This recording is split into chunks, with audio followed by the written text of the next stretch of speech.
Buddha Dharma, I think quite useful to maintain our peace of mind.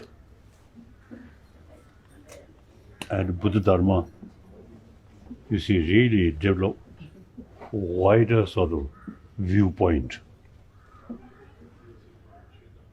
So no matter how one particular difficulties, the thinking, Buddhist thinking, wider.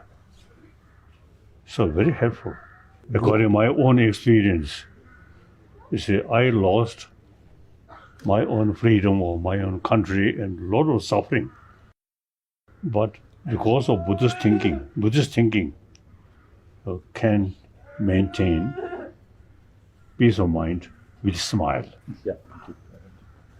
Now even West country, more and more people now showing interest about Buddhist thinking, how to develop peace of mind and how to develop, to keep anger, jealousy, all these things.